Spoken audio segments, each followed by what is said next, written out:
Good morning and welcome to the Whiteboard Academy. Hope so. Your paper went well. So prelims का exam हो चुका है और 15 से 20 दिन में ही हमारे पास रिज़ल्ट आ जाएगा. The main M of this particular section is how my mind works during the exam. So we are not pondering upon which is the correct answer, but how an aspirant's mind will work in the examination hall.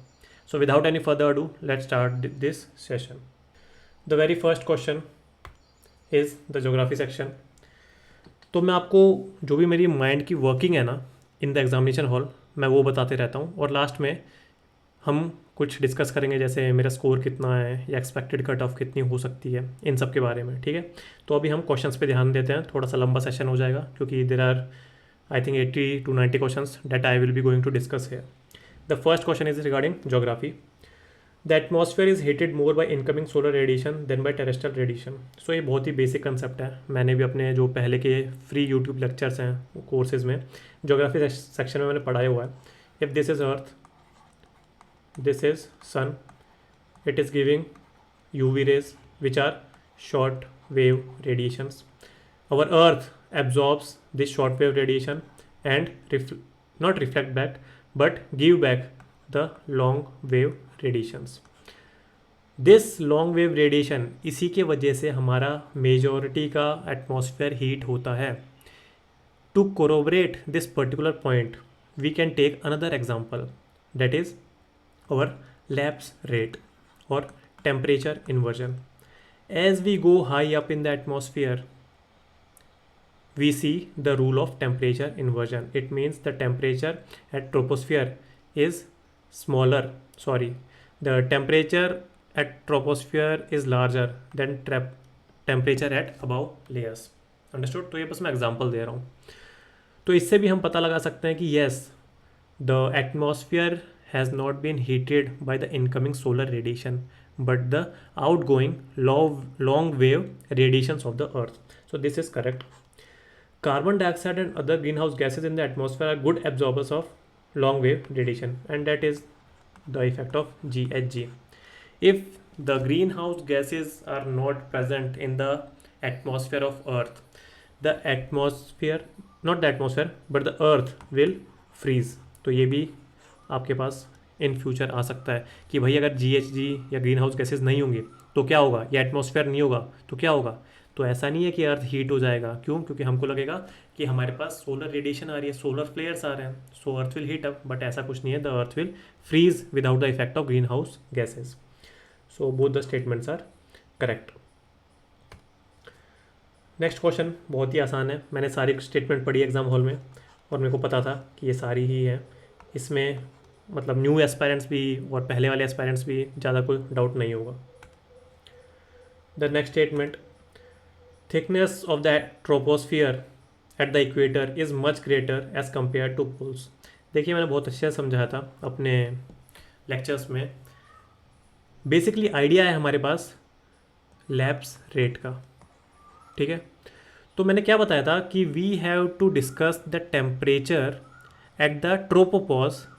कहाँ से? या तो पोल से और या तो equator से. सो ये हमारी पूरी डिस्कशन थी उस टाइम कि we have to discuss that which temperature is lower, the pole temperature at the tropopause और the equator temperature at the tropopause. तो इस वाले पर्टिकुलर कंसेप्ट में मैंने समझाया था कि यहाँ का गैसेस ज़्यादा होती हैं. क्यों? क्योंकि वार्म है, वार्म गैसेस ऊपर ज़्यादा उठती हैं. तो ये वार्म गैसेस ज़्यादा ऊपर उठ गई हैं. इसका मतलब अगर हमारी ये कोई पार्टिकल है एयर का और ये अगर ऊपर उठ रहा है तो इस पर लैप्स रेट ज़्यादा लगेगा, 6.5 डिग्री सेल्सियस पर किलोमीटर. तो अगर ये यहाँ से 16 से 18 किलोमीटर ऊपर हमें ट्रोपोपॉज मिलता है तो यहाँ ज़्यादा लैप्स रेट होगा. और यहाँ हमारे पास 6 to 8 पे ही हमारे पास ट्रोपोपॉज मिल जाता है. तो यहाँ कम टेम्परेचर होगा एट द ट्रोपोपॉज. ठीक है, बट इस कम टेम्परेचर से भी ज़्यादा कम टेम्परेचर हमारे पास कहाँ होगा? Tropopause at the equator. So ये मैंने पूरा कंसेप्ट अच्छे से एक्सप्लेन किया था मेरे कोर्सेज में. Thickness of the troposphere at the equator is much greater as compare to the poles. At the equator heat is transported to great heights by strong convectional currents. Yes, the warm winds as well as the strong convectional currents. तो both are correct.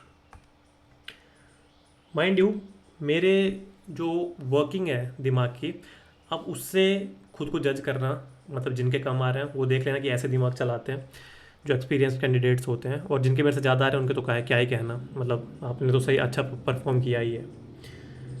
देखिए इसका मतलब मुझे ये पता था धुआंधार fall MP में है, नर्मदा नदी पे है, ज्योग्राफी में हम पढ़ते हैं। ये मालवा मुझे पता नहीं था, but I assumed that it is correct.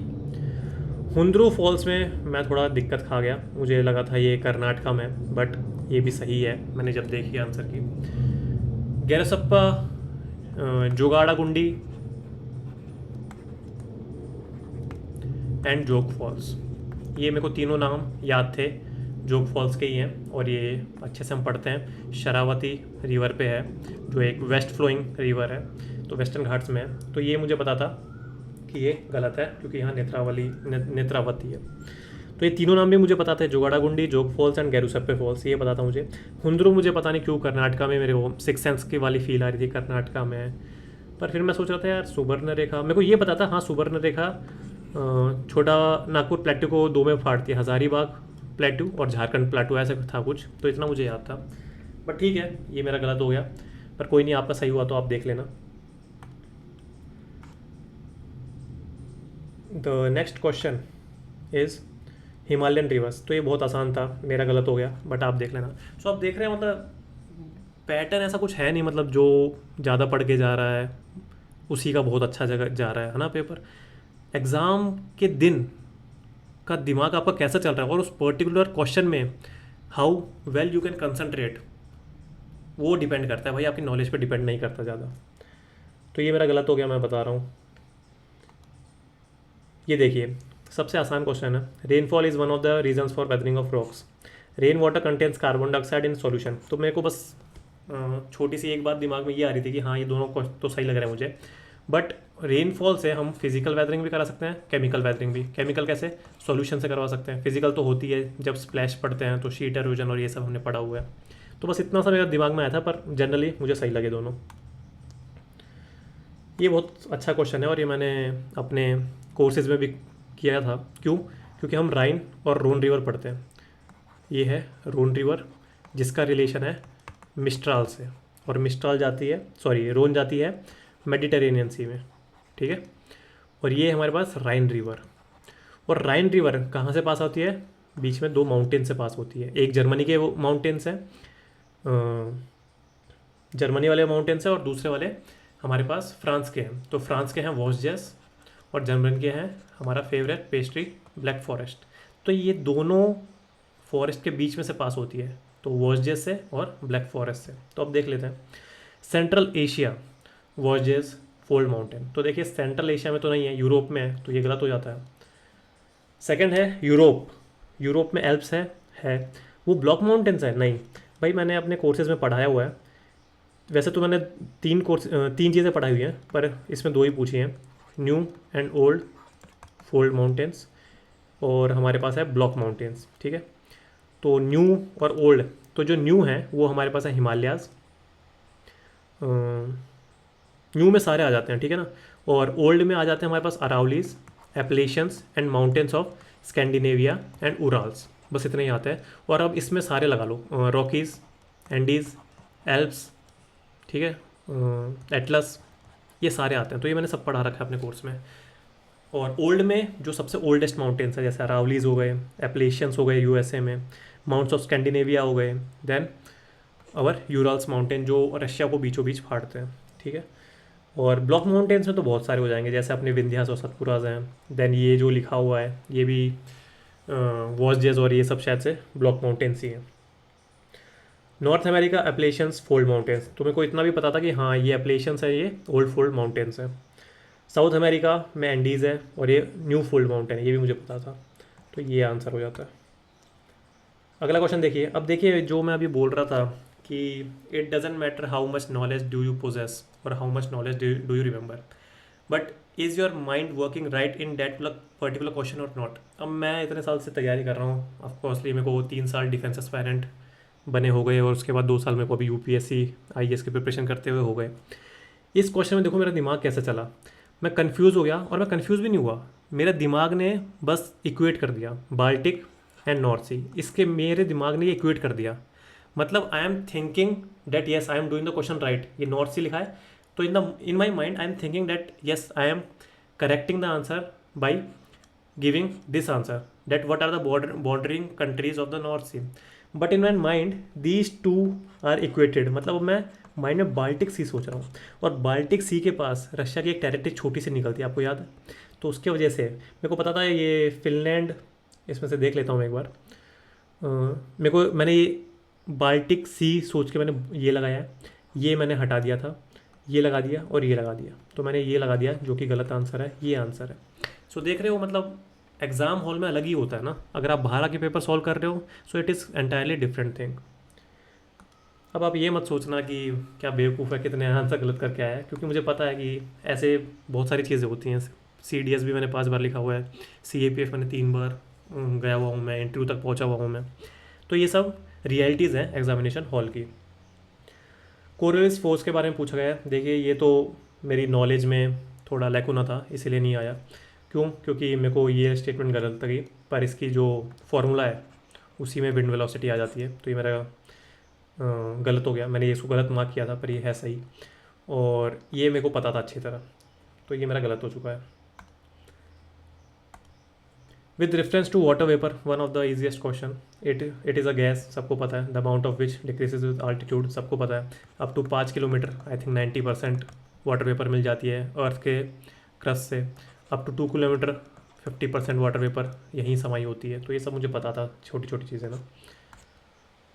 The next question, on June 21 मैंने बहुत अच्छे से ये पर्टिकुलर क्वेश्चन अपने कोर्स ज्योग्राफी में करवाया है, डायग्राम बना बना के, तो ये one of the easiest question था। और वैसे भी मेरे को वीडियो लॉग्स देखने का, जिसको आप वी लॉग बोलते हैं, वो देखने का बहुत मज़ा आता है, क्योंकि नई नई कंट्रीज़ के बारे में जानने को मिलता है बिना वहाँ जाए, है ना, तो फिर हमारी थोड़ी थकान वकान कम हो जाती है। तो देखिए, मैं नॉर्वे की वीडियोस बहुत देखता था, और नॉर्वे में when the sun is that tropic of cancer, तो सन यहीं घूमता रहता है, अंडरस्टूड। तो उनके पूरे दिन ही आपको ऐसा लगेगा सुबह है, चाहे आप रात में सो रहे हो चाहे दिन में आप उठ रहे हो। तो ये सारी चीज़ें, छोटी छोटी चीज़ें मैं कोरोबरेट करने के लिए बता रहा हूँ कि मुझे कैसे पता है। वैसे मेरे को पूरा जो फैक्चुअल, जो हमारे पास कंसेप्ट होता है, जो कंसेप्चुअल क्लैरिटी होती है, वो भी मुझे अच्छे से पता आती है इसकी। तो जून 21 ये क्यों दिया है हमें बताने के लिए, sun is at Tropic of cancer.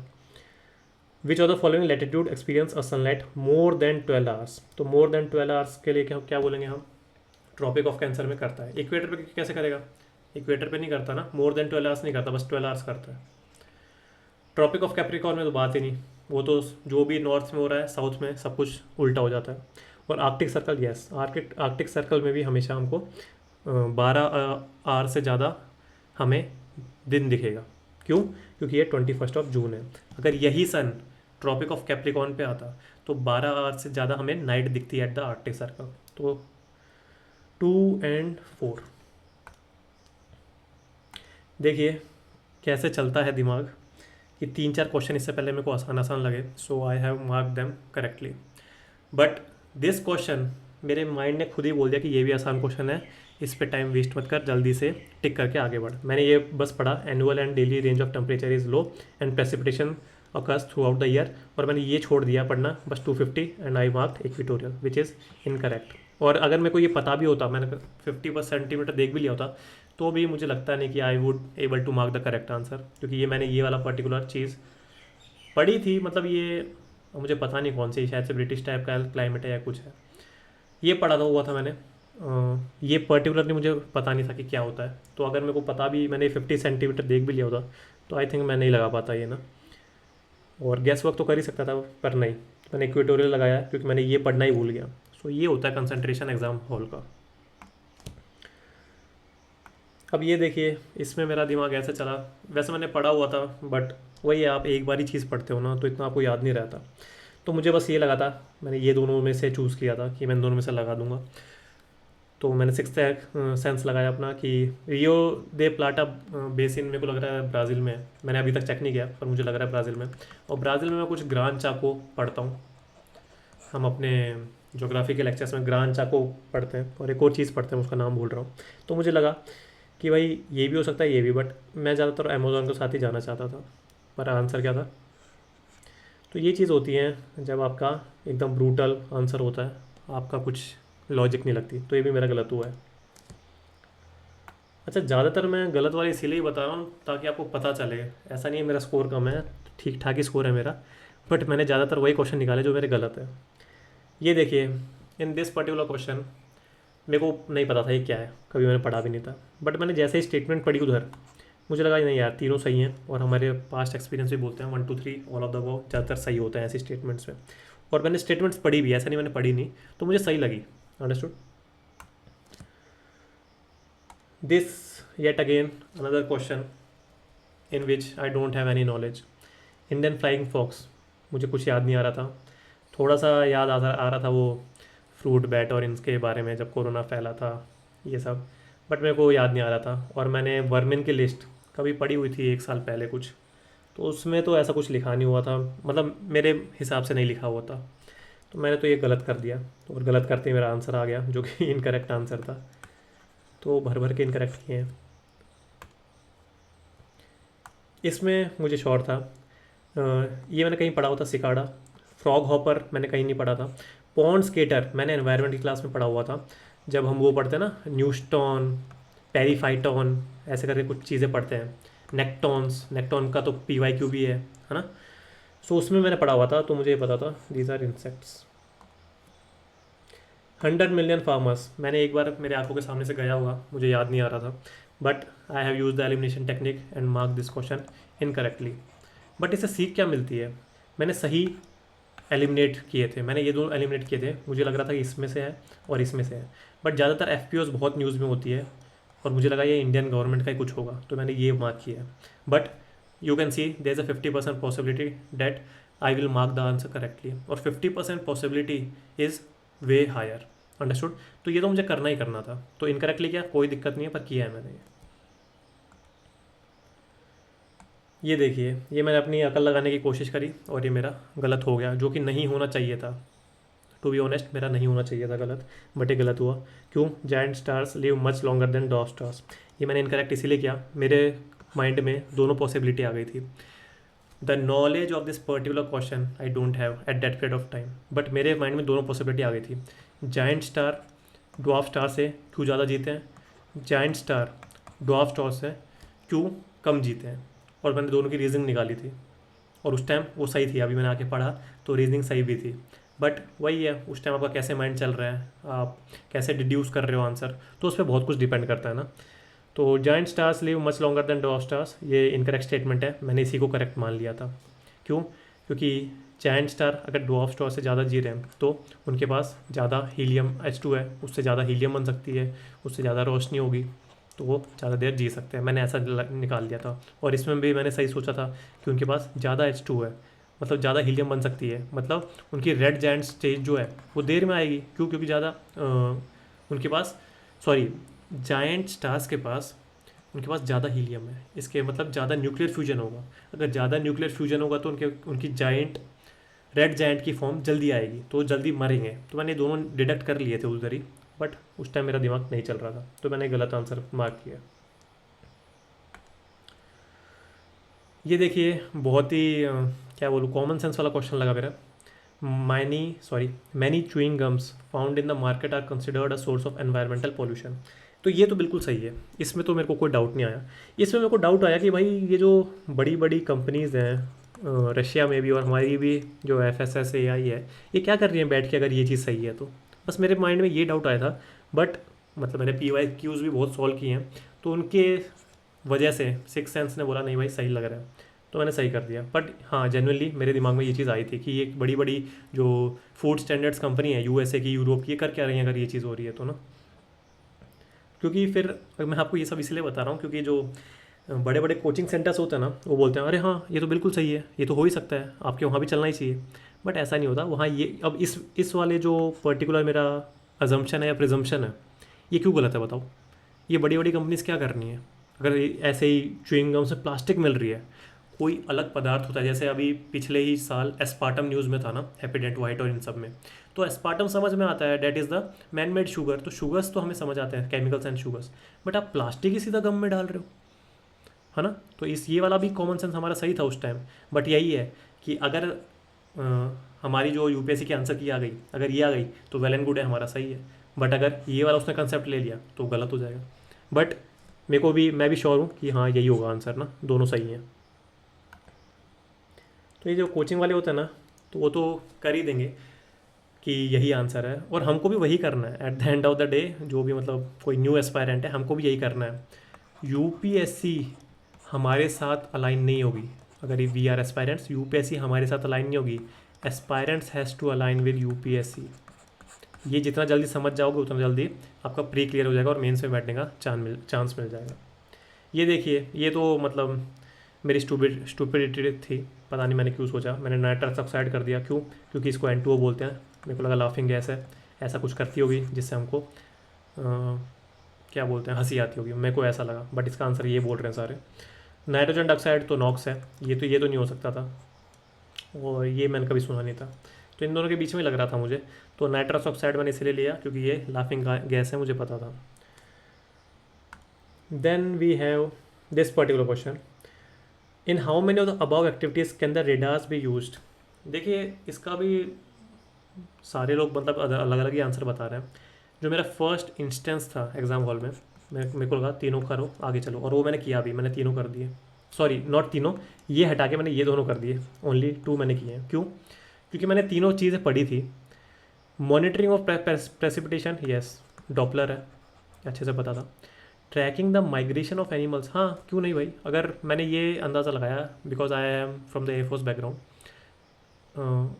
Animals पे अगर कॉलर बांध दी जाए, और ये हमने लाइव एग्जांपल कहाँ देखा है, पूनो पालपुर टाइगर रिजर्व में, किस पे, चीतास पे ना, डेथ हुई थी चीतास इसी वजह से। तो यस ये तो हम बिल्कुल कर सकते हैं, क्योंकि अगर मान लीजिए if 2 fighter planes are in a dog fight, तो क्या करते हैं, वो रेडार से तो जानते हैं कि दूसरा वाला किधर है। तो ये तो मुझे बताता सही है, ये भी सही है। इस पर मैंने बस इतना दिमाग लगाया, अगर यार ये नारकोटिक्स रेडार से ही पकड़ा जाता, तब तो जो हवाई हवाई मतलब नॉट द प्लेस, बट जो एयर में via airports and via airplanes जो स्मगलिंग होती है, वो तो बिल्कुल ही स्टॉप हो जाएगी यार। मतलब इसमें दो बात ही नहीं, स्मगलिंग हो ही नहीं पाएगी। तो इसीलिए मैंने ये गलत लगाया। मुझे अभी आंसर पता नहीं है, क्योंकि सारे कोचिंग सेंटर भी मिक्स्ड आंसर दे रहे हैं ज़्यादातर।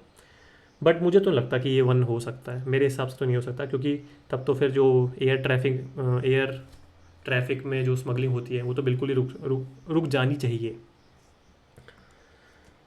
ये मैं तो इंडियन एयरफोर्स बैकग्राउंड से, ऊपर से मैं डिफेंस एस्पायरेंट हूँ, था मतलब हूँ तो नहीं पर था, तो मुझे अच्छे से पता था। हमारे पास एम का है, एडवांस मीडियम कॉम्बैक्ट एयरक्राफ्ट, ये है HL में इन द डिज़ाइन स्टेज। इसके आसपास इंडिया के पास कोई भी 5th जनरेशन एयरक्राफ्ट नहीं है। बट क्या दुनिया में नहीं है? नहीं, USA के पास है, रशिया के पास है, एंड आई थिंक चाइना ने भी अभी टेस्ट किया है। तो कुछ के पास तो है, तो मुझे अच्छे से पता था इनमें से कोई नहीं है। MiG-29 तो भूल ही जाओ भाई, ये तो बिल्कुल नहीं था, ये तो डीकमीशन भी हो चुका है ना। राफेल में लोग कंफ्यूज हो सकते हैं कि राफेल है या नहीं है। और तेजस Mark 1 तो 4.5 है, मुझे पता था, और ये भी 4.5 ही है, तो none. I am mechanical engineer. मेरा अभी इंटरव्यू था CAPF में भी, अभी 10 दिन पहले ही था। तो मेरे को तो ये सब चीज़ें अच्छे से पढ़ के जानी थी। तो मुझे पता था कि पूरी फंक्शनिंग पता थी, that how a hydrogen fuel cell work as well as how an electric car works. तो ये मुझे दोनों चीज़ें पता थी, तो इसका मुझे आंसर पता था। और वैसे भी मैकेनिकल इंजीनियर होना और ये आंसर जानना ऐसा कोई बड़ी बात नहीं है, ये हमेशा न्यूज़ में था, बहुत ही हॉट टॉपिक्स हैं, तो आपको पता होना चाहिए था ये। बैटरी स्टोरेज पर्टिकुलरली मुझे पता नहीं था, but as the name suggest distributed energy resources, इसका मतलब अगर पावर प्लांट है तो ये सेंट्रलाइज्ड एनर्जी रिसोर्स है, यहाँ से सारी जगह से एनर्जी जा रही है। बट डिस्ट्रीब्यूटेड क्या होंगे, इधर एक बैटरी है भाई वो दे रहा है, इधर एक फ्यूल सेल है वो दे रहा है, यहाँ कुछ जनरेटर लगाया है वो दे रहा है, सो दिस इज डिस्ट्रीब्यूटेड एनर्जी। तो इस हिसाब से मैंने सारे कर दिए, और यही इसका करेक्ट आंसर है। टोटल फर्टिलिटी रेट, देखो बहुत ही टुच्चा क्वेश्चन है, बट देखिए मैं भी कंफ्यूज हो गया था किन पे, ये हटा दिया था मैंने, ये हटा दिया था मैंने, इस पे मैं कंफ्यूज हो गया था, क्योंकि मेरे को 2 चीज़ याद आती, इन्फेंट मोर्टेलिटी रेट जो कि 1000 बच्चों पे होता है, एंड मैटरनल मोर्टेलिटी रेट जो कि आई थिंक 1 लाख मदर्स पे होता है। तो इन दोनों के बीच में और इसके बीच में कंफ्यूज हो गया था, बट ऑफकोर्सली 50% प्रोबेबिलिटी और मुझे ये ज़्यादा सही लगा, तो मैं ये मार के ही आया एग्ज़ाम हॉल में, और यही सही आंसर है इसका। बहुत ही आसान है, जो भी जिसने भी प्रीवियस ईयर क्वेश्चन कर रखे होंगे उनको पता है भाई, पॉइजनस स्पीशीज़ चाहिए इन सब में से। मान लीजिए अभी तक भी नहीं मिली, है ना, और ये पेपर देते देते कोई एक भी स्पीशीज़ अगर पॉइजनस हो गई, तब क्या हो गया, दिक्कत हो जाएगी इस क्वेश्चन में। तो ऐसे क्वेश्चन तो सीधा ऑल 3 होते हैं यार ज़्यादातर। Yet another question which I marked incorrectly. क्यों? Cashew I very well know, कुछ पोर्तुगीज़ या आइबेरियन पेनिनसुला से आया ये, ठीक है ना, आइबेरियन पेनिनसुला वो पोर्तुगल स्पेन के साइड है। Papaya I don't know. Red sanders I know that these are I think endangered, ये ओनली ईस्टर्न घाट्स में मिलते हैं, ये नॉन फ्रेगनेंट होते हैं, तो बहुत कुछ पता था मुझे। और इसके कंपैरिजन में मुझे सैंडलवुड पता था, क्योंकि मैंने ये दोनों एक साथ पढ़े थे। तो सैंडलवुड आई थिंक वल्नरेबल है, और ये वेस्टर्न घाट्स में मिलते हैं, और ये फ्रेगनेंट ट्रीज होते हैं जिनको चंदन की लकड़ी बोलते हैं ना। इनसे हमारे क्या बोलते हैं उन्हें, जो सोफ़ा सेट और ये सब होते हैं ना, फर्नीचर्स बनते हैं, बहुत अच्छे प्रीमियम फर्नीचर्स बनते हैं। तो इन दोनों पे मैंने अच्छे से स्टडी कर रखी थी। तो रेड सैंडर्स तो मुझे पता था कि नेटिव टू इंडिया है, अब मुझे पपाया नहीं पता था यार। अब दिक्कत इन क्वेश्चंस में यही होती है। तो रेड सैंडर्स है, कैशू नहीं है, तो ऑल 3 नहीं हो सकता, नन भी नहीं हो सकता। 50% प्रोबेबिलिटी आ गई मेरे पास, मेरे को मारना ही था ये, चाहे मेरा गलत हुआ नो अफसोस, मारना ही था ये तो मुझे। मेम्ब्रेन बायोरिएक्टर्स पढ़ा था, बट एक बार ही पढ़ा था, मुझे बिल्कुल याद नहीं आया। मैंने ये हटा दिया, 50% प्रोबेबिलिटी आई मेरे पास, मेरे को करना ही था ये question, and I have attempted this question incorrectly. मैंने ये कर दिया, बट आंसर था waste water treatment technologies. But अब मैं ये याद रखूँगा अगर मेंस में गलती से हो गया सिलेक्शन तो। CBLO I don't know the concept, but मेरे को पता था कि ये जितनी भी ज़्यादातर चीज़ें हैं ना, most of the monetary tools और financial tools relates to money market. Stock market तो बिल्कुल नहीं था, मैंने एलिमिनेट कर दिया था। फॉरेक्स भी बिल्कुल नहीं था, क्यों? क्योंकि मैंने CBLO कहीं तो पढ़ा हुआ था, और वो इन दोनों से रिलेशन में नहीं था, मुझे इतना पक्का पता था। बॉन्ड मार्केट और मनी मार्केट में कन्फ्यूजन था, बट सारी जो चीज़ें हैं जैसे LAF, then repo, reverse repo, then एक मिडनाइट कुछ बोरोइंग होती है ना, नाम भूल गया मैं, मनी करके है कुछ, तो सारी चीज़ें ज़्यादातर मनी मार्केट के ही हैं। तो this is the correct answer. ये वाला देख लीजिए, स्टोरेज ऑफ एग्रीकल्चर प्रोड्यूस। बस स्टोरेज के लिए एग्रीकल्चर प्रोड्यूस के लिए सेकेंडरी कैसे हो गया? अब देखिए, मेरा my concept can be wrong, but answer that I have ticked is right. तो आप उस पर ज़्यादा फोकस करना ना, मेरे ऐसे मत सोचना कि नहीं इसका तो गलत चीज़ पे इसने गलत, सॉरी, इसका कंसेप्ट गलत है इसीलिए इसने गलत, इसका पूरा ही चीज़ गलत हो गया, इसने बस मार्किंग सही कर दी। ऐसा नहीं होता भाई, बहुत ही कॉम्प्लेक्सिटीज़ होती हैं एग्ज़ाम टाइम में जब आप एग्ज़ाम करते हैं। तो वहाँ जैसे मेरा दिमाग चलता है, I am dictating that only. Storage of agriculture produce, अब ये चाहे गलत हो सही हो मुझे कोई फ़र्क नहीं पड़ता, मुझे लगा ये प्राइमरी है। डेयरी फार्म प्राइमरी है, मुझे पता था। मिनरल एक्सप्लोरेशन टार्चरी में जो सर्विस सेक्टर आता है, तो मुझे गलत लगा ये बिल्कुल। और विविंग क्लोथ यह सेकेंडरी हो सकता है, क्यों? क्योंकि अगर हम वो सेरीकल्चर और इन सब की जो यान आ रहा है, यान बन रहा है, वो तो मैं प्राइमरी में डाल दूंगा। बट इसमें वीविंग क्लोथ में मुझे लगा इंडस्ट्री में भी, मशीन्स में, अगर इंडस्ट्रियल कोई प्रोडक्शन है उसमें मशीन्स हैं जो कपड़े बना रही है, तो वो भी मुझे यही लगा। तो ओनली 2। अब ये गलत हो सकता है कंसेप्ट, बट मेरा आंसर तो मेरे को लग रहा है सही है। बहुत ही आसान था ये वाला। Which of the following are consider financial instruments, तो मोटर व्हीकल नहीं है, और ये दोनों तो है ही, हमको अच्छे से पता है। तो 1 और 3। Which of the above can be used as feedstock for producing sustainable aviation fuel? 1 2 3 4 दिख रहा है, मैंने सारी चीज़ें पढ़ी। हाँ, हो सकता है। एग्रीकल्चर रेसिड्यू बिल्कुल हो सकता है, हम बायोफ्यूल्स इन सब की बात करते हैं, first generation, second generation, third generation. Corn grain भी वही biofuels, first generation, second generation, third generation. और ऊपर से ये जो एविएशन फ्यूल है ना, एक जेट्रोवा सीड्स भी न्यूज़ में था, जिससे जेट्रोपा सीड्स के मिक्सचर और एविएशन फ्यूल के मिक्सचर से प्लेन उड़ाया गया था, आई थिंक 2 या 3 साल पहले। वुड मिल वेस्ट, हाँ भाई, अगर फॉसिल फ्यूल है तो कर ही सकते हो कैसे कैसे। वेस्ट वाटर ट्रीटमेंट स्लज, ये मेरे को थोड़ा दिक्कत लग रहा था, पर अगर हमारे पास 1 2 4 है क्या? नहीं, 1 2 4 नहीं है, तो मैंने सीधा कर दिया। Corporate bonds government securities, the another question that I marked incorrectly. मुझे इंश्योरेंस कंपनी नहीं लग रहा था, और ये दोनों लग रहा था, but the correct answer is all these 3 are correct. वापस देखिए कैसे माइंड वर्क करता है। स्टोरेज ऑफ एग्रीकल्चर प्रोड्यूस, अच्छा ये तो हमने कर लिया यार। ये वाला देखिए, फार्मर्स प्लॉ वर्किंग कैपिटल। भाई working capital are those capital which will be used daily and they are consumed daily. ठीक है, जो यूज़ भी डेली हो रहा है उनका कंजम्पशन भी हो जा रहा है daily. Farmer plough use daily हो रहा है पर कंज्यूम हो जा रहा है क्या डेली? हर अगले दिन हमें दूसरी प्लॉ खरीद के लानी पड़ रही है क्या? नहीं। तो this is fixed capital. Computer, हाँ जी फिक्स्ड कैपिटल है। आज हमने यूज़ किया कंप्यूटर, कल भी मैं वही करूँगा। जैसे आज मैं लैपटॉप यूज़ कर रहा हूँ to make a video, yet another day I will use the same laptop to create another video. Yarn used by the weaver is a fixed capital. ये पता नहीं, मैंने उस टाइम तो मैंने दिमाग लगाया था पर देखते हैं अभी। पेट्रोल इज़ वर्किंग कैपिटल, ये तो सही है। यान यूज्ड बाय द वीवर, अगर मैंने एक यान आज यूज़ कर लिया और उसका मैंने क्लोथ्स बना लिया, सो इट इज़ होल्ली कंज्यूम्ड। अगर कंज्यूम हो चुका तो ये तो वर्किंग कैपिटल है। अगले दिन दूसरी स्वेटर बनाने के लिए I will be need more quantity of yarn, so two are correct. With reference to the rules imposed by the Reserve Bank of India while treating foreign banks, consider the following statements। देखिए बहुत ही पेचीदा question है और अभी तो मुझे लग रहा है कि मेरा गलत ही है, पता नहीं सही भी हो सकता है। There is no minimum capital requirement, ये तो गलत है। इसमें बहुत ही सबको डाउट है बट ये भी बोल रहे हैं गलत ही है, तो अभी के लिए मैं गलत मानता हूँ।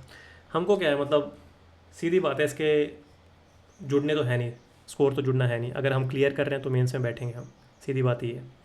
तो अभी के लिए मैं अपने आप को इसको गलत ही मानता हूँ। वैसे मैंने कौन सा किया है, for wholly own banking subsidies in India at least 50% of the board members should be Indian nationals. तो ये तो मैंने गलत किया था, सॉरी ये मैंने गलत किया था बट दिस इज़ सही। There is no minimal requirement for wholly own banking subsidies India, हाँ तो ये मैंने गलत किया था और ये भी मैंने गलत कर दिया था और मैंने neither one and not two लगा दिया था। बट आंसर अभी पता चल रहा है इसका यही है। बहुत ही आसान क्वेश्चन था, जिसने भी मतलब जो ठीक ठाक एस्पायरेंट है सबको पता है, बहुत न्यूज़ में था। और अब तो मेटा नाम भी है, किसका है? फेसबुक का है ना। CSR, ये भी यार देखो गलत ही लग रहा है मुझे। अब कोई आंसर की सही बता रही है, कोई गलत बता रही है। अच्छा लास्ट तक रुकना, मैं आपको ये भी बताऊंगा कि आप अपने स्कोर इफ़ेक्टिवली एकदम एक्यूरेटली कैसे कैलकुलेट कर सकते हैं, जो कि मुझे तो आज तक 5 साल के करियर में मुझे काम आया है। मेरे स्कोर बस 5 मार्क्स ऊपर नीचे होते हैं, नहीं तो मुझे अच्छे से पता है कि मेरे स्कोर कितने आ रहे हैं।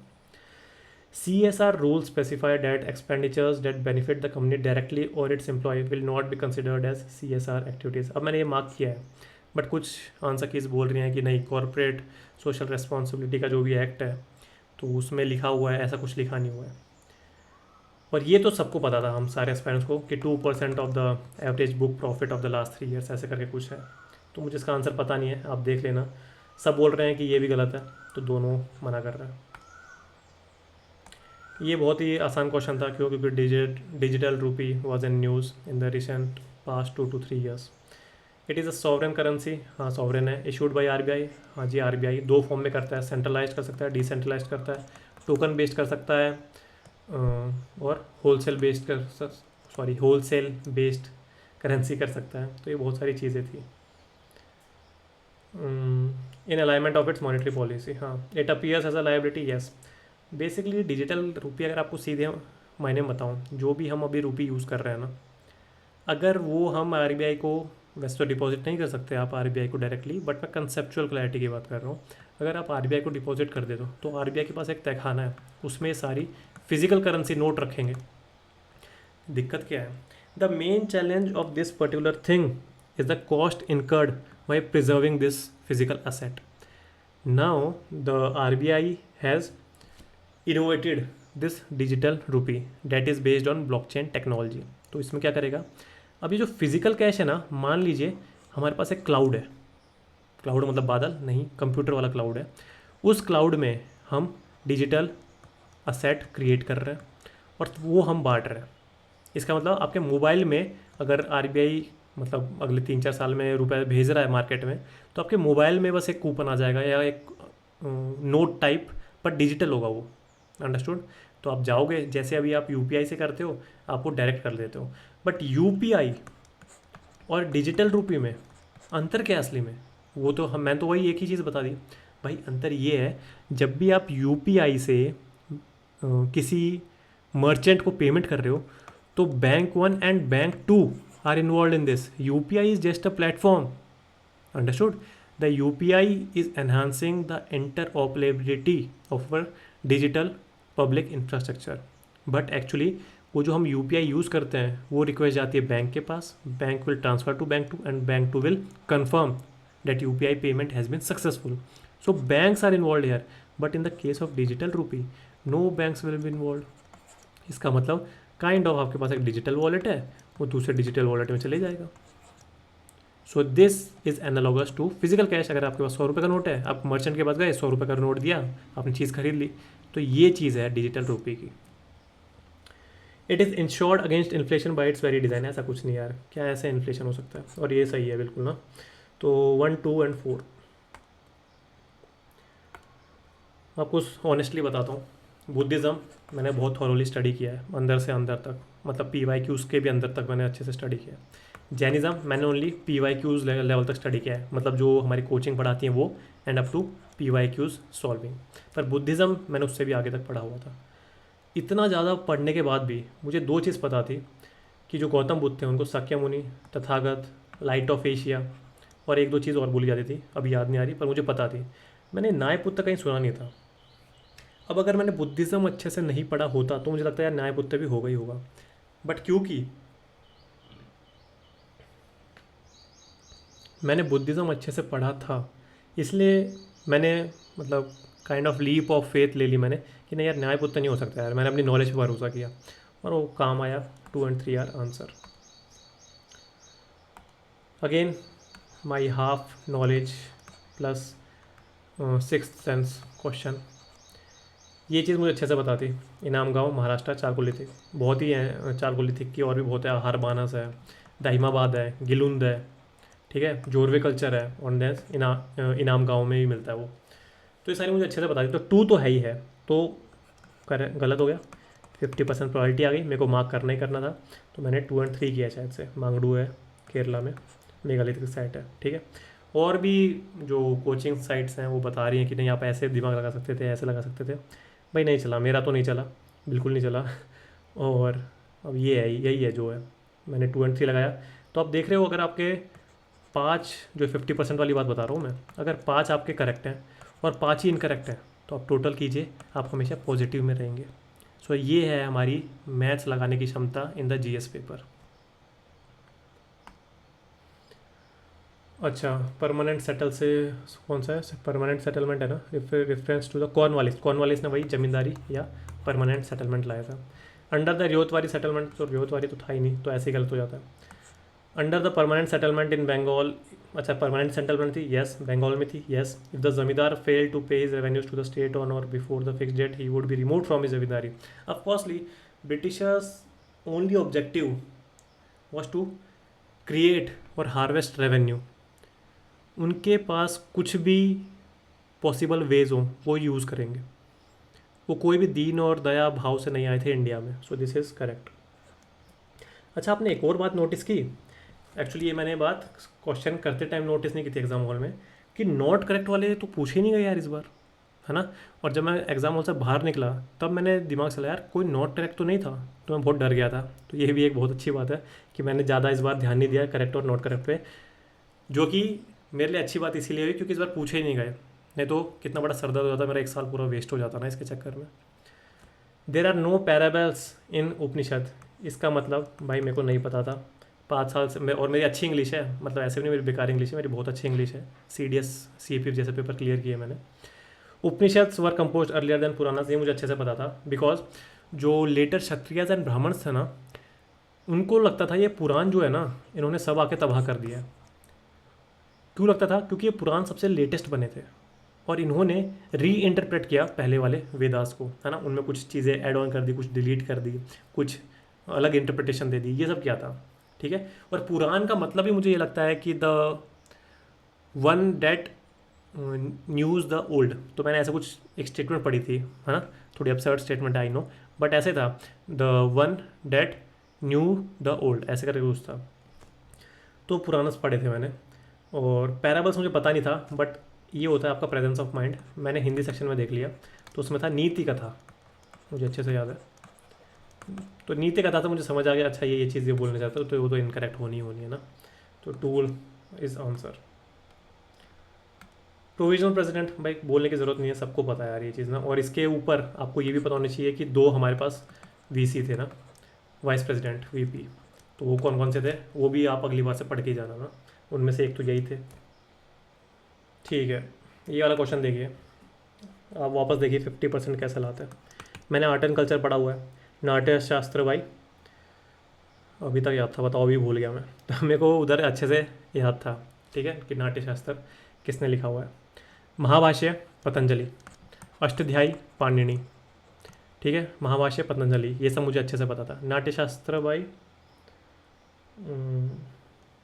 पता है यार मुझे, मतलब अभी मेरे को याद नहीं आ रहा, पर पता है। आपको पता ही है, मैं अपने आगे कुछ कॉपी ले रख के या नोट्स लेके बात नहीं करता। जितना मेरे माइंड में जो ऑनेस्ट चीज़ें हैं वो मैं बताता हूँ आपको हमेशा। तो नाट्यशास्त्र किसी ने भी लिखा है, पर मुझे पता था कि ये भाषा ने तो नहीं लिखा है। तो आ गया मेरे पास दो चीज़ है। अब मेरे को 50% प्रोबेबिलिटी थी, अक्कड़ अक्कड़ बम्बे वो किया मैंने, ये किया जो इनकरेक्ट है। बट कोई मेरे को कुछ दुख नहीं है कि इनकरेक्ट है ये। बहुत ही ईजी क्वेश्चन जो भी करंट अफेयर्स फॉलो करता है। ये भी इजी क्वेश्चन के उसमें डालूंगा। अब क्यों? क्योंकि या तो मुझे याद था या तो मैं अच्छे से करंट अफेयर्स फॉलो करता हूँ, तो मुझे पता था कि शांति निकेतन है और ये है, ये दो चीज़ है। और ऊपर से मेरा इंटरव्यू भी था, मैंने बताया CABF का, तो मैं अच्छे से करके गया था ये सब। रानी की वाव बहुत पहले था, महाबोधि टेम्पल भी मेरे को पता है कि ये सारे हैं, बट मुझे ये पता है कि रानी की वाव और महाबोधि पहले थे, है ना। ये होयसलास तो अभी हुआ है बेलूर में आई थिंक, चिन्न केशव टेम्पल, देन बेलूर हेलेबिडू में केशव टेम्पल आई थिंक, नहीं सॉरी होयसला से बहुत ही टंग ट्विस्टिंग है, होयसला सेवर ये वाला टेम्पल है। और सोमनाथपुरम में हमारे पास केशव टेम्पल है। तो ये तीन टेम्पल है, ऐसा भी मुझे पता था अच्छे से। और ये स्टार लाइक होते हैं, है ना, स्टेलेट पैन होते हैं, सोप स्टोन से बने होते हैं। तो ये सब मुझे अच्छी चीज़ें पता थी इसके बारे में। ये तो क्रेडिट पूरा I will give to Prashant Dhawan sir, videos study IQ पे पढ़ाते शायद से अभी। तो मुझे अच्छे से पता था कि इटली में वहाँ के लोगों में बहुत दिक्कत हो रही है। और ऊपर से मेरे को वीलॉग से भी पता था कि the young generation of Italy is migrating to other European countries as well as USA, क्योंकि वहाँ there is lack of job opportunities. Japan की हो रही है, सबको ही पता है। नाइजीरिया के मुझे पता है, ये शायद से फर्स्ट सेकंड या थर्ड मोस्ट पॉपुलस कंट्री है इन द अफ्रीका। या तो मोस्ट पॉपुलस कंट्री है, या तो सबसे तेज गति से बर्थ रेट बढ़ने वाली कंट्री है, ऐसा कुछ है। साउथ अफ्रीका मुझे पता नहीं था, बट मैंने तुक्का मारा कि नहीं हो सकता ये। सॉरी, साउथ कोरिया तो है, मुझे इतना पता था, साउथ अफ्रीका नहीं है। तो 1, 2 एंड 4, ठीक है। तो साउथ कोरिया मुझे पता था, न्यूज़ में था, प्रशांत धवन सर ने बताया था। जापान बताया था सर ने, इटली शायद से नहीं बताया था सर ने, पर मैंने और कहीं से देखा था, या तो वीलॉग से मुझे ध्यान था कि ऐसा हो रहा है ये सब। ये तो बहुत आसान क्वेश्चन है यार, सबने किया होगा, मुझे लग रहा है किसी ने छोड़ा नहीं होगा ये वाला क्वेश्चन। अच्छा, अब ऐसे क्वेश्चन में अगर आपका दिमाग नहीं चल रहा तब तो थोड़ी दिक्कत है यार, क्या मतलब दिमाग में कुछ ज़्यादा ही दिक्कत है अगर इतना भी आसान नहीं हो रहा है तो। 1 मिनट, हाँ ये वाला क्वेश्चन देखिए। देखिए कोचिंग वाले बहुत आराम से बता रहे हैं किसका आंसर है 1, 2, 3, और ये वाला गलत है। भाई सारे एस्पायरेंट्स को पता है ये वाला गलत है, तो 4 तो हम भी एलिमिनेट कर सकते हैं। ये दोनों सही हैं, ये भी अच्छे एक्सपेरेंट्स को जो पढ़े हुए हैं उनको पता है। तो 2 एंड 3 एंड 1, 2, 3। भाई ये जो जितने भी कोचिंग सेंटर्स वाले बता रहे हैं ना, that 109 mention special procedure in respect of money bills, yes it is correct statement, I know. क्यों? क्योंकि आके मैंने भी देख लिया 109। बट कौन सी कोचिंग ने 109 आर्टिकल खोल के पढ़ाया होगा पर्टिकुलर, मुझे ये बताइए। हम सारे पढ़ते हैं कि 110 आर्टिकल मनी बिल की डेफिनेशन देता है एंड 112 हमारा एनुअल फाइनेंशियल स्टेटमेंट है। और मुझे भी यही पता था टू बी ऑनेस्ट। और मुझे लगा कि UPSC मेरे साथ इसी बात पे खेल रही है कि 110 होता है, पर वो 109 पे खेल रही है, तो मैंने इनकरेक्ट किया।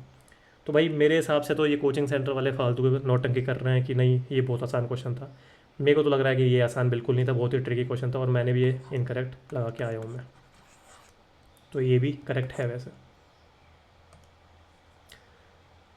As I am a defence aspirant, मेरे को आर्मी की सारी बात याद थी, मेरे को IAF के सारे रैंक याद थे, ऑफिसर्स की बोल रहा हूँ, और नेवी के मेरे को 50% याद थे। और मैं आपको अभी अपना पेपर तो क्या दिखाऊँ यार, पर मैंने वहीं बैठ के सारे ये सब फिल कर लिए थे अपने खुद ही।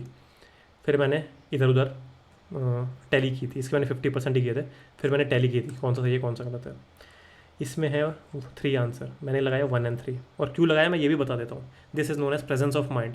The pressure that you will face inside the examination hall is entirely different if you are solving the same paper in your home. Understood. तो 1 एंड 3 क्यों लगाया मैंने। यहाँ लिखा है ये कमांडर, ये होता है कोमोडोर। जो ये एयर कोमोडोर होता है इसमें कोमोडोर होता है, और यहाँ लिखा है इसमें कमांडर। तो commander and lieutenant commander these are different post. तो ये मेरा माइंड वहाँ नहीं चला, क्यों, क्योंकि मैं मतलब काइंड ऑफ ओवर कॉन्फिडेंट था कि नहीं भाई मैं तो डिफेंस एस्पायरेंट था, एंड मैंने भर दिया, मुझे अभी तक याद हैं सारे। तो इससे मेरा इतनी बड़ी चीज़ इनकरेक्ट हो गई। तो मतलब अभी तक, मतलब अगर मैंने 3 से 4 क्वेश्चन सही कर दिए होते ना, तो मैं अभी मतलब कंफर्म रहता कि मेरा मेंस हो ही रहा है। अंडरस्टूड। बट ऐसा नहीं है कि मैं कोई दुखी हूँ, नहीं भाई, जो हो गया वो हो गया है। सबको आता है यार ये, मतलब बोलने की ज़रूरत ही नहीं है। 1952, 62, 72, फिर 20 या 30 साल के लिए बंद कर दिया, 2002 फिर से अब बंद कर दिया। तो ये चीज़ है। मैंने आपको अच्छे से पढ़ाया था, क्या पता आपने मेरी बात सीरियसली नहीं ली या ले ली। मैंने आपको ग्रुप में पढ़ाया था भाई, 21 याद रखो, 71 याद रखो, दोनों को ऐड कर दो, 92 आता है। तो यही 3 आर्टिकल हैं, these 3 amendments in which we have inserted certain languages in the 8th schedule of our constitution, जो कि अभी 22 लैंग्वेज हैं। पर इन 22 लैंग्वेज में इंग्लिश इज़ नॉट इंक्लूडेड, ये भी आपको याद होना चाहिए। 21st में सिंधी आई है। अब मैंने आपको एक्रोनिम बताए थे, अब आपको पता नहीं वो अच्छे लगे होंगे या नहीं, बट इसका है नमक,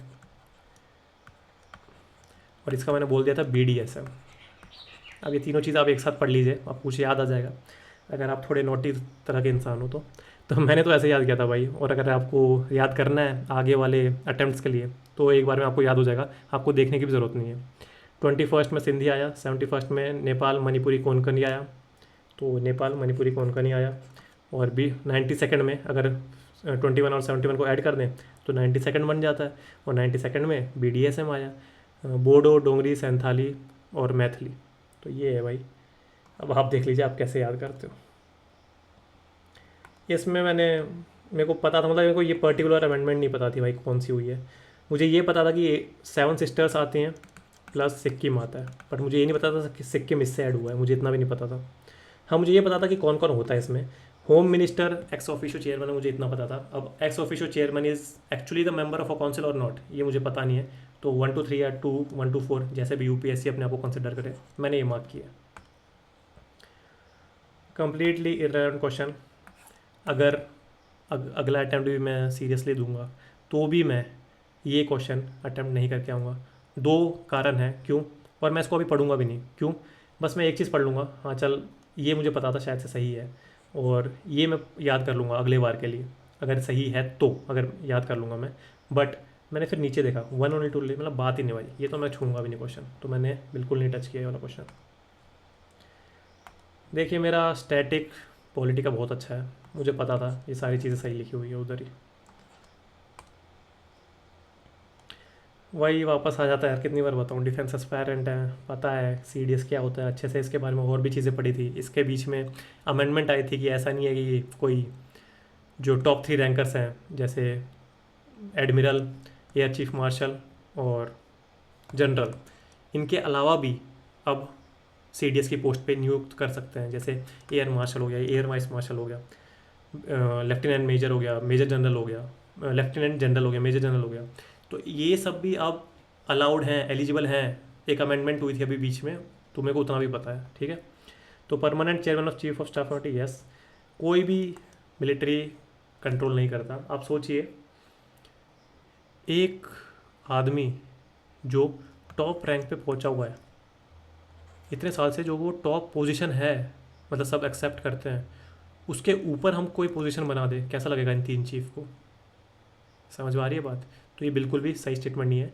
the CDS post has been created for the synchronizing the energies of these 3 forces, that's all. Understood. और देखिए अगर CDS इसके ऊपर खड़ा हो जाता तो ये तीनों chief of army, chief of air force and admiral of navy, इनको इसको सैल्यूट मारना पड़ता। और ये पर्टिकुलर ज़्यादातर आता आर्मी से। तो आप देख रहे हो कितनी कॉम्प्लेक्सिटीज़ होती हैं, है ना। बोलने में मतलब पॉलिसी बनाने में ठीक है, मतलब कैसी पॉलिसी बना दो, पर कितनी कॉम्प्लेक्सिटी हो जाएगी रियलिटी में। एंड दिस इज़ करेक्ट, तो 1 and 3 आर करेक्ट। अगेन मैं बोल रहा हूँ कि सब में करेक्ट ही पूछा था, अच्छा हुआ मेरे लिए। और ये सब आपको नहीं करना जो मैं गलती करके आया हूँ। ये मुझे 2 में लग रहा था, मैंने पढ़ा हुआ था। ये मुझे पता था दोनों नहीं है, और सद्भावनाएँ मुझे याद आ रहा था, तो मैंने सद्भावना ही लगाया, क्योंकि बस मुझे लग रहा था यार कि सद्भावना ही है। बहुत ही ईजी क्वेश्चन है, सबको पता है, पुट्टा स्वामी 2017 की जजमेंट आई है ये मैंने कहीं पढ़ा था यार, मुझे याद नहीं अच्छे से कहाँ पढ़ा था मैंने, पर पढ़ा था मैंने। तो यूएसए को आप ऑफकोर्सली इन दोनों पे कंफ्यूज हुए होगे, इन दोनों पे तो कोई कंफ्यूज नहीं हुआ था। इन दोनों पे हो गए कि चिली अर्जेंटीना, हाँ भाई बहुत बड़ी बॉर्डर है। अगर मैं नहीं पढ़ता तो ऑफकोर्सली मैं भी इन दोनों में कन्फ्यूज हो जाता, but I should have mark this question, 50% वाला रूल। नारी शक्ति अधिनियम, नॉलेज कुछ काम नहीं आती, इन एंड आउट ये चीज़ मैंने पढ़ी हुई थी उस टाइम, पता नहीं कैसा दिमाग चला, ये मैंने स्टेटमेंट सही कर दी, ये भी मैंने सही कर दी, ये भी मैंने सही कर दी, मैंने लगा दिया 1 2 3, जबकि ये गलत है।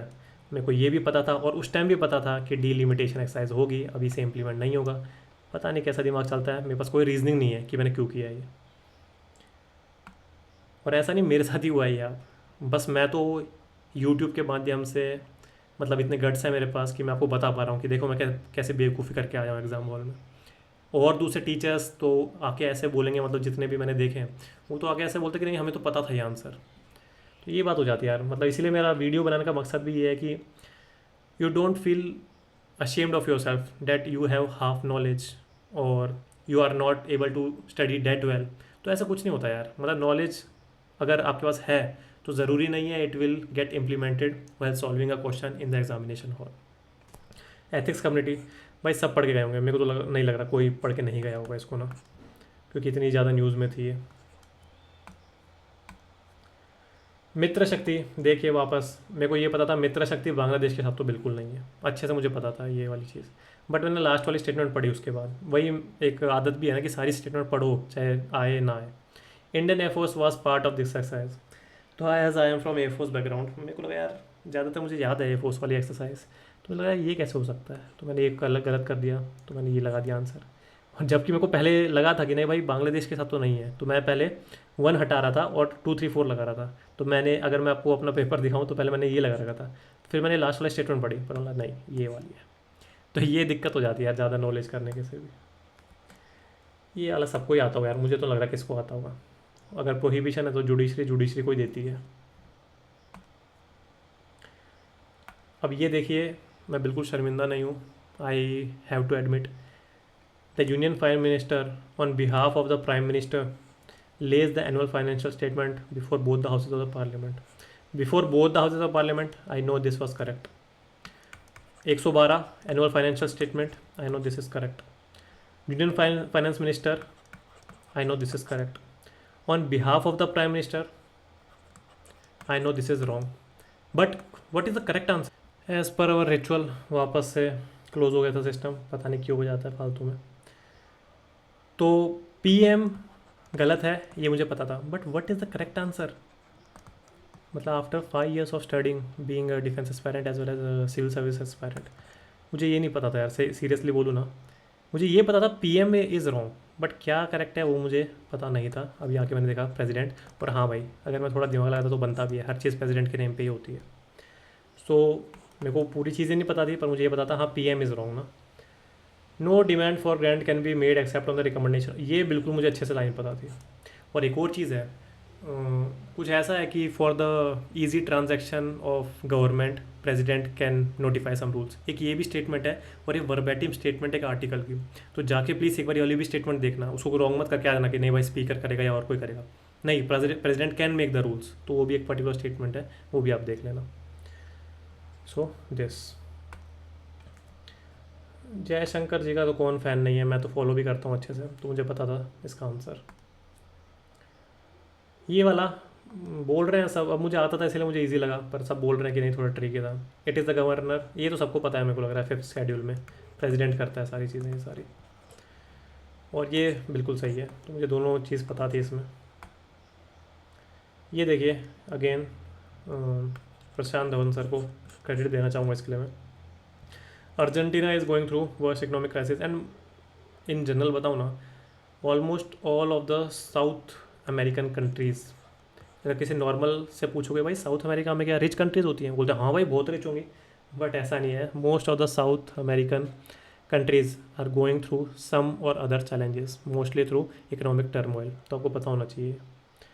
सूडान, हाँ जी, पैरामिलिट्री और मिलिट्री के बीच में कन्फ्लिक्ट है। यहाँ वर्ड पैरामिलिट्री आ गया तो मेरे को CAPF के लिए पढ़ना ही था अपने इंटरव्यू के लिए, तो मैंने अच्छे से पढ़ के गया था ये चीज़ क्या होती है। Turkey rescinded its membership of NATO. अब इसमें दो चीज़ हो जाती हैं, एक चीज़ तो आपकी नॉलेज और दूसरी बात आपकी वोकेबलरी।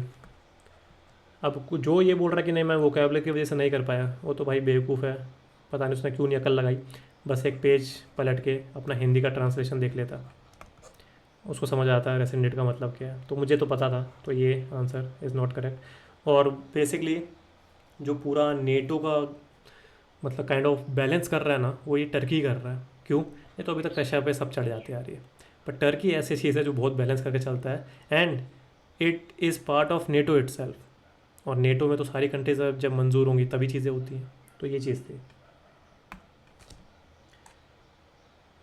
देखिए ये वाला क्वेश्चन ना, मतलब 4-5 करंट अफेयर्स थे, तो ये वाला क्वेश्चन तो आना ही था। एक शायद से इकोवास रीजन है, वो भी यही है, नॉर्थ वेस्ट का रीजन है, वही माली और इन सब का रीजन है। तो इकोवास कुछ न्यूज़ पे था, लिप्ताको गोरमू एग्रीमेंट न्यूज़ में था, बरखाने एक फ्रांस का मिशन एंड हो गया, वो न्यूज़ में था भाई। तो बहुत कुछ न्यूज़ में था यार इस वाली साहिल रीजन से ना। There is instability and worsening security situation in the Sahel region. There have been military takeovers. हाँ जी, ये लिप्ताको वाला जाए इकोवास था, ये इन्हीं सब की चीज़ें थी ना। रेड सी, अब देखिए भाई क्या बोलूँ, अब इस क्वेश्चन को बता रहे हैं लोग कि हाँ ठीक है न्यूज़पेपर से लाइन ली गई है, मेरा दिल तो अभी तक नहीं मान रहा कि ये वाली सही है। No water enters the red sea from rivers, मतलब क्या पता एक लोकल रिवर हो जो हमको मैप्स में भी ना दिख रही हो, फिर क्या करेंगे हम? क्या UPSC क्या करेगी? चाहे लिखा हुआ है अपने पेपर्स में, न्यूज़पेपर्स में, पता नहीं, मेरा तो मन नहीं मान रहा है, पर ठीक है देखते हैं। मैंने तो अपने आप को इनकरेक्ट ही किया फिर भी। The red sea receives very, ये हाँ ये तो बिल्कुल सही था, मुझे पता था। तो ये भी सब सही बता रहे हैं, बहुत बता रहे हैं, पर मेरा मन तो नहीं मान रहा, ये वाली तो मेरे को गलती लग रही है। बहुत जनरल नॉलेज स्टेटमेंट से किया है मैंने। India does not import apples from the USA। भाई I think China first pay in matters of trade with India, then USA। और ऊपर से USA एक ऐसी कंट्री है, मतलब और भी 3-4 कंट्री है, पर USA एक ऐसी कंट्री है जिसके साथ हमारा ट्रेड सरप्लस है, समझ पा रहे हो? तो मतलब ये बैठता नहीं इस पूरी नॉलेज से मेरे लिए कि India does not import apples from the USA, बात ही नहीं। इन इंडिया, और मुझे पता है ये कोई न्यूज़ थी रिसेंटली कि हमने कुछ ट्रेड एम्बार्गो लगा रखा था USA पे, and then we have lifted that trade, but ठीक है, मेरे कॉमन सेंस से भी I should have mark this incorrectly, तो उससे डायरेक्टली ये करेक्ट हो जाता है। EPA, मैंने दो चीज़ आपको बता रखी थी in the matter of the discussion of I think smog. दो तरह के स्मॉग होते हैं, क्लासिकल एंड फोटोकेमिकल। क्लासिकल और क्या बोलते हैं इसको, बोलते हैं ना, याद नहीं आ रहा, इसको तो बोलते हैं लॉस एंजलिस स्मॉग, और ये कोई ब्रिटेन की सिटी है यार, इंग्लैंड की सिटी है, लंदन स्मॉग, पूरा लंदन ही है, यही भूल गया था। London smog, this is reducing smog, this is oxidizing. ये सनलाइट आते ही हट जाती है, ये सनलाइट आने पे ही आती है। बहुत सारी चीज़ें थी, ये सॉक से होती है, ये नॉक से होती है, तो ये सारी चीज़ें थी। और ये सॉक से होती है, देखिए ये सब इंटरकनेक्टेड है। देखिए सॉक से हो रही है, लंदन स्मॉग है।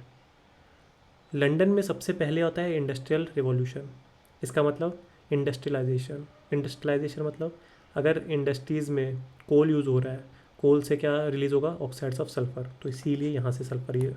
तो वही है कि पावर प्लांट से यूजिंग फॉसिल फ्यूल्स यहीं से होता है सबसे ज़्यादा, ठीक है। अब आपको लगता है यहाँ से यहाँ तक कहाँ से पहुँच गया, मतलब यार अब ऐसी नहीं है ना, मैंने एक ही चीज़ पढ़ी है, इतने सालों मैंने बहुत कुछ पढ़ा हुआ है, तो समझ आता है। और मैंने इस वाली क्लास में आपको अच्छे से बताया था कि नॉक्स व्हीकुलर एग्जॉस्ट सबसे मेन सोर्स है, और सॉक्स हमारे पास इंडस्ट्रीज़ एंड पावर प्लांट्स, ये मैंने अच्छे से बताया हुआ है। यट अगेन ईजी क्वेश्चन है, लोकसभा के स्पीकर के बोला हुआ है, while any resolution for the removal of Lok Sabha he shall not preside, नहीं करता वो preside. He shall not have right to speak, नहीं भाई, स्पीक भी करेगा and vote at first instance भी करेगा, ठीक है। ही शैल नॉट वोट, नहीं, ही शैल वोट। तो अगर जब तक वो प्रिसाइडिंग ऑफिसर है, ही शैल preside and he will conduct the decorum and business of the house, and he will not vote in first instance, but in case of tie he will have a casting vote, just as the vice president of India in case of council of states, understood? But the major difference between these two are speaker is not the speaker is the member of the house of Lok Sabha, but the the chairman is not the member और the council of states. चलिए आगे चलते हैं, ख़त्म होने वाले होंगे questions. Parliament of India के बारे में बात हुई है, तो देखिए यार, इस पर भी आपको मैं ऑनेस्टली बता देता हूँ। Prorogation of a house by the president of India does not require the advice of council of minister. तो ये मुझे, prorogation of a house by the president of India does not require, ये मुझे गलत लगा। जो मेरा ओपिनियन है वो है ये भाई, prorogation of a house is generally done after the house is adjourned sine die. यहाँ तक मुझे अच्छे से पता था, बिल्कुल सही स्टेटमेंट है। But there is no bar to the president of the India proroguing the house which is in session. No bar यार, मतलब अब कैसे इंटरप्रेट करूँ मैं इसको, कि प्रेसिडेंट की पावर्स पे कोई भी रेस्ट्रिक्शन नहीं है कि वो साइन डाइन के बाद कर सकता है या नहीं कर सकता। मतलब COM ने प्रेसिडेंट को एडवाइस किया कि एडजॉर्न कर दो, है ना, तो भी प्रेसिडेंट के पास ये पावर है कि वो ना करे। बताओ मेरा लॉजिक कैसा लग रहा है? और ऐसा नहीं मैं कुछ आउट ऑफ द वे बात कर रहा हूँ, क्योंकि यहाँ लिखा है no bar to the president of India proroguing the house which is in session. तो मतलब काउंसिल ऑफ मिनिस्टर के एडवाइस के भी अगेंस्ट में जा सकता है क्या वो? मैंने तो उधर यही सोचा भाई, मैंने ये तो हटाया। 3 is the answer. Dissolution of the Lok Sabha is done by the President of India, who, save in exceptional circumstances, does so on the advice of Council of Ministers. मैंने तो ये किया भाई, अब पता नहीं मेरे को आंसर। ये बहुत ही आसान है, 4 से 5 चीज़ें जो हमको याद करनी पड़ती है। Bill pending in the Lok Sabha lapses on its dissolution, yes. The bill as soon as it touches the Lok Sabha will dissolve, save in the particular instances. A bill passed by the Lok Sabha and pending in the Rajya Sabha lapses on the dissolution of Lok Sabha, yes. A bill in regard to which the President of India notified his intention to summon the House of Joint Sitting lapses, no, it will not lapse. तो 1 and 2 बहुत ही easy था, बस आपको एक चीज़ पता होनी चाहिए, और वो भी कंसेप्ट है भाई। 2050 से पहले तो किसी का गोल नहीं है नेट कार्बन न्यूट्रलिटी लाने का। 2050 से तो पहले किसी का गोल नहीं है। यूरोपियन यूनियन का ही आई थिंक 2050 है, 2060 चाइना का है, 2070 हमारे इंडिया का है। तो ये तो बिल्कुल गलत थी, तो आंसर इज 1। वेनेजुला बिल्कुल बहुत 2-3 साल से है न्यूज़ में यार, ये शायद से अपनी वर्चुअल डिजिटल करेंसी भी लाया है ये, या और कोई कंट्री कुछ तो हुआ है। यहाँ मैंने देखा Venezuela has achieved a rapid recovery. एक तो ये रैपिड वर्ड गलत है, ऊपर से ऐसे रिकवरी कुछ ज़्यादा खास हो भी नहीं रही ना, तो ये सही हो जाता है। Venezuela has the world's largest oil reserves. प्रधानमंत्री सुरक्षित नेतृत्व अभियान, क्या मैंने पर्टिकुलर ये चीज़ पढ़ी थी? नहीं पढ़ी थी, बट मुझे इतना पता है यार। अब ये मेरे को जो मैंने इंटरप्रेट किया 2nd and 3rd ट्राइमेस्टर से, या तो मुझे ये लगा यार ये 2nd और 3rd चाइल्ड की बात कर रहा है। अब मेरा कंसेप्चुअल क्लैरिटी गलत हो सकती है, पर आंसर तो मेरे को सही लग रहा है मेरा। और ये बहुत जनरल स्टेटमेंट लगी मुझे ना, इतने आप जैसे मैंने 60 to 70 मार्क्स लगाता ही हूँ मैं जाने से पहले प्रीलिम्स में, तो थोड़ी थोड़ी चीज़ें पता नहीं इंटरनलाइज हो जाती कि हाँ ये तो जनरल स्टेटमेंट है, तो ये लगाया मैंने। तो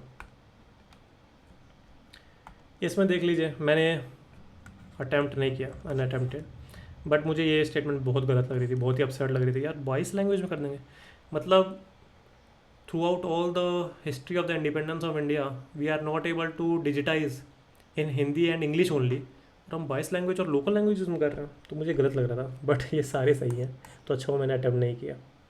तो ये थी हमारी सारी डिस्कशन। मैंने सारे क्वेश्चन डिस्कस नहीं किए हैं, क्योंकि मेरे को आपको थिंकिंग बतानी थी। एक जो एक्सपीरियंस कैंडिडेट होता है उसकी थिंकिंग कितना काम करती है, और ऐसा नहीं वो भगवान होता है या उसको बहुत ज़्यादा आता है, हमको भी उतना ही आता है जो मतलब 2 या 3 साल के एक्सपेरेंट को आता होगा। बट वही है, उस टाइम आप प्रेशर कैसे हैंडल कर रहे हो, आपका दिमाग कितना चल रहा है, वो चीज़ हो जाती है। ये छोटी छोटी चीज़ें हैं। पहले तो मुझे पता है आपको लग रहा होगा कि हाँ भाई इतने तो ये गलत करके आया है, तो उसका स्कोर क्या है, तो वो सब मैं आपको बता देता हूँ। लेवल ऑफ एग्ज़ाम मेरे ख्याल से, अगर ये इजी है, लाइन बता रहा हूँ मैं, ये इजी है, ये मॉडरेट है, और ये हार्ड है। और हार्ड का मैं क्या परसेप्शन लेके चल रहा हूँ, 2023 मेरा 2023 भी क्लियर हुआ था, मैं मेंस में बैठा हुआ था। तो मेरे को लग रहा है यार ये बिल्कुल मॉडरेट, और यहाँ मॉडरेट से थोड़ा देर ईजी की साइड। मेरे को तो यहाँ लग रहा है जो बोल रहे हैं कि मतलब 75 कट ऑफ जाएगी या 80 कट ऑफ जाएगी, मुझे तो बिल्कुल नहीं लग रहा भाई 80 जाएगी यार। मैं प्रजेंशन ऑन कट ऑफ, मैं कट ऑफ मान के चल रहा हूँ यार। मतलब अगर मैं आपको थोड़ी सी झूठी सांत्वना दूँ तो मुझे लग रहा है कि 85 तक जा सकती है। पर जो एकदम ऑनेस्ट ब्रूटैलिटी मुझे लग रही है कि कितनी जा सकती है, क्योंकि सी साइड भी आसान आया था यार, मतलब to be honest sea side भी ऐसा कुछ खास नहीं आया था। तो मुझे तो लग रहा है यार ये कट ऑफ मतलब जो भी 90+ आ रहा है उनको प्रिपरेशन करनी चाहिए मेंस की। तो ब्रूटल ऑनेस्टी तो यही है, बट 85+ भी आप ठीक है कर लीजिए आप तैयारी। मेरा स्कोर कितना आ रहा है, मेरा, मैं हमेशा मिनिमम स्कोर काउंट करता हूँ। तो ये भी एक बहुत बड़ी चीज़ है कि आप अपना स्कोर कैलकुलेट कैसे करते हो। नहीं आता भाई लोगों को कैलकुलेट करना, मैंने देखा है इतने सालों बाद भी। सीधी बात है, बस मैं आईएएस के लिए बोल रहा हूँ, वैसे तो आप सीडीएस और सीएपीएफ के लिए भी ये कर सकते हो। बहुत ही अच्छी तरकीब है ये। बेसिकली आपको 2 या 3 कोचिंग कीज़ उठानी है। कुछ ऐसे क्वेश्चंस होंगे जो इन तीनों कोचिंग कीज़ में आपके करेक्ट होंगे, मान लीजिए 50 हैं। कुछ ऐसे होंगे तीनों में ही आपके इनकरेक्ट हैं, मान लीजिए 20 है। तो ये तो आप अपना खुद ही मान लीजिए 27 है, ठीक है। तो ये तो आप अपना खुद ही हिसाब लगा लीजिए कि आपके यहाँ से 100 स्कोर बन रहा है, और यहाँ आपके 2/3 होता है ना, 3 9 27, 9 2 18, तो ये 18। तो अब आप लगा लीजिए, मतलब 20 मान लीजिए यार इसको, वरना कैलकुलेशन ईजी हो जाएगी ना। तो आपके 80 तो इधर बन ही रहे हैं, तो ये तो सबको कर लेंगे। कुछ डाउटफुल होंगे, प्लीज़ अपना बायसनेस मत लाओ इस पर कि नहीं भाई विजन की या वाजीराम की सही बता रही है तो मैं तो उसी को फॉलो करूँगा। ये बायसनेस हटाओ अपना। जो भी डाउटफुल क्वेश्चंस हैं वो सारे अपने अच्छे से नेगेटिव में रखो। तो मतलब अगर मान लो तो आपके 30 डाउटफुल हैं, तो आप 30 के 30 इसको नेगेटिव मान लो। तो ये 2/3 कर दीजिए, तो आपके 20 मार्क्स आप और माइनस कर लीजिए, आपके आ जाते हैं मिनिमम मार्क्स तब। अगर मिनिमम मार्क्स भी आपके अच्छे खासे हैं, सो बी श्योर कि आपका होने ही होने वाला है कोई भी एग्ज़ाम में। बट अगर आपको थोड़ी सी और एफिशिएंसी इंक्रीज़ करनी है तो क्या कीजिए, ये जो डाउटफुल 30 है ना, इनमें से 15 अपने करेक्ट मान लीजिए, 15 अपने इनकरेक्ट मान लीजिए, और अब अपना स्कोर निकाल लीजिए। तो मिनिमम से थोड़ा सा ज़्यादा आएगा, और उसी के हिसाब से आपका जो लास्ट में स्कोर आएगा, आप मतलब डिसअपॉइंट नहीं होगे इस बात से कि आपका +-5 की रेंज में ही आएगा। वो जो बोलते हैं ना मेरे +20 बढ़ गए, +-20 हो गए, आपने भाई आप बेवकूफ़ हो, आपने अच्छे से कैलकुलेट नहीं किए मार्क्स। ये है मैथ्स पूरे मार्क्स कैलकुलेशन की जो मैंने इतने साल से सीखी है, ठीक है। तो जो सारी कीज़ में अगर आपको और एफिशिएंसी बढ़ानी है तो भाई 4-5 कोचिंग कीज़ ले लो। मैं तो हमें पहले मैं 3 लेता था, और अब तो मैं 2 ही लेता हूँ। तो करेक्ट मिल गए आपको, जो सारे में करेक्ट है, जो इनकरेक्ट है वो सब में इनकरेक्ट है। आपने अपने मिनिमम, आपने सब अपना स्कोर निकाल दिया। डाउटफुल वो क्वेश्चंस होते हैं जिनमें सारे कीज़ में डिफरेंट आंसर्स हैं। अगर उनको आप सबको नेगेटिव लगा के चल रहे हो, अगर तब भी आपका मिनिमम स्कोर आपका अच्छा खासा आ रहा है, सो आपको कोई टेंशन लेने की ज़रूरत नहीं है। अंडरस्टूड। तो ये थी मेरी पूरी स्कोर मार्क्स कैलकुलेट करने की टेक्निक। अच्छा, मेरे मार्क्स कितने आ रहे हैं मैं अपना वो भी आपको बता देता हूँ। मेरे मार्क्स आ रहे हैं अभी 95 मिनिमम। क्या होगा मेरा, क्या नहीं होगा भाई, देखो अगर मैं सीरियसली बताऊँ तो ये 90 भी, मतलब मैं आपको कट ऑफ नहीं बता रहा, मैं अपने माइंड में ये सोच रहा हूँ कि अगर 95 भी कट ऑफ चली गई, और क्या पता जो मैंने डाउट के लगाए हैं सारे वो मेरे सही में इनकरेक्ट हैं और मेरे 95 नंबर है, तो मेरे को बहुत बड़ी दिक्कत होने वाली है। तो मैं तब तो मैं वर्ज पे ही हूँ। अंडरस्टूड। अच्छा हाँ, मैक्सिमम कितने हैं, अब मैक्सिमम कोई कैलकुलेट नहीं करता, फिर भी मेरे मैक्सिमम जा सकते हैं शायद से 105 तक।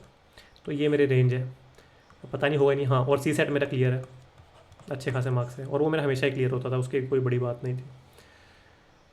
और थोड़ी सी आपको इन्फॉर्मेशन देनी है कि जिसका भी एग्ज़ाम नहीं क्लियर हो रहा, प्लीज़ ज़्यादा अपनी नॉलेज थोड़ी थोड़ी बढ़ाते रहो, रिवाइज़ करते रहो। ये बहुत अच्छी चीज़ है, रिवाइज़ करते रहो। शॉर्टकट कुछ नहीं है यार, मतलब जो भी जो पहले अटैम्प्ट में निकाल रहा है, जो 8वें अटैम्प्ट में निकाल रहा है ना, कोई शॉर्टकट्स नहीं है इनका। अगर मेंस निकालना है तो आंसर राइटिंग करनी पड़ेगी, प्रीलिम निकालना है तो नॉलेज बढ़ानी पड़ेगी, रिवाइज करना पड़ेगा, मॉक्स लगाने पड़ेंगे, कोई चारा नहीं है आपके पास ना। दूसरी चीज़, मैं अभी 2 दिन पहले ही कोई वीडियो आई थी कि 2 दिन पहले तो क्यों, कल ही वीडियो आई थी कि कोई एस्पायरेंट गेट पे पहुंच नहीं पाया, थोड़ा लेट हो गया, तो उसके मम्मी पापा रो रहे हैं, वो रो रहे हैं। यार एग्ज़ाम ही है, ठीक है ना, इतनी कोई बड़ी बात नहीं है। ठीक है, आपका 1 साल वेस्ट हो रहा है, बट गलती आपकी भी है। 365 दिन मिले आपको एग्ज़ाम के लिए प्रिपरेशन करने के लिए। अगर एक दिन, जिस दिन एग्ज़ाम है उस दिन आप 2 घंटे भी पहले पहुंच गए सेंटर में, क्या फ़र्क पड़ता है यार, एक दिन की तो बात है। तो यही बोलना चाहता हूँ यार, आप ठीक है, आपने अच्छे से लड़ाई की, now prepare for next years better. और अगर मैं बोलूँ जिसके 85 से भी ऊपर है, चाहे 70 से भी ऊपर है, वो भी अपनी मेंस की तो तैयारी स्टार्ट कर दो, क्योंकि मेरी वाली गलती मत करो भाई। क्योंकि ये कुछ चीज़ें हैं जो मैंने मिस्टेक की हैं पहले 3 अटैम्प्ट में अपने। पहले तो प्रीलिम्स पे फोकस हुआ कि इस साल नहीं निकला, नहीं अगले साल निकालना है, प्रीलिम्स पे लग जाओ। नहीं होता यार, मेंस में बैठ के भी आप कुछ उखाड़ नहीं पाओगे, और जब मेंस में फेल हो गए ना, बहुत बुरा लगता है कि एक लास्ट स्टेज बची थी, उसमें फेल हुआ हूँ मैं, बस इंटरव्यू जाना था मुझे। नॉट रिवाइजिंग एनफ, पहले मैं रिवाइज ज़्यादा नहीं करता था कि भाई वही तो पढ़ रहा हूँ यार, क्यों पढ़ना है ये। नहीं होता भाई, मन मारो, अपना पढ़ो, कलरफुल इंक्स यूज़ करो ताकि थोड़ा इंटरेस्ट बने रहे। 1-1 घंटे के सेशन लगाओ, अपने 1.5-1.5 घंटे का सेशन लगाओ, उनके साथ अपने कुछ हॉबीज़ रखो, जैसे मेरी चेस खेलना है, देन मेरी जिम करना है। तो ये सब मेरी हॉबीज़ है, तो इनको मैं छोड़ता नहीं हूँ। चेस खेल लिया कभी, जैसे सैटरडे संडे चेस खेल लिया, और संडे तो मैं पूरा ऑफ ही रखता हूँ पढ़ाई से। कुछ पढ़ूंगा नहीं, बस न्यूज़पेपर पढ़ूंगा और कुछ नहीं पढ़ूंगा, पूरे दिन मूवीज़ देखूंगा।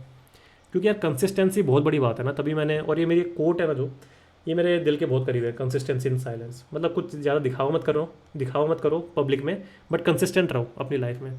तो मैं जिम करता हूँ हमेशा, ठीक है, हर दिन पढ़ता हूँ, बस संडे को ऑफ लेता हूँ मैं। नॉट राइटिंग मेंस आंसर, हाँ भाई, प्रीलिम्स पे पूरा फोकस था मेरा, पहले 2-3 अटैम्प्ट, प्रीलिम्स निकला, मेंस पे बैठा, नील बटा सन्नाटा, समझ ही नहीं आया क्या करें। नॉट मेकिंग एनी नोट्स, भाई अपने नोट्स बनाओ।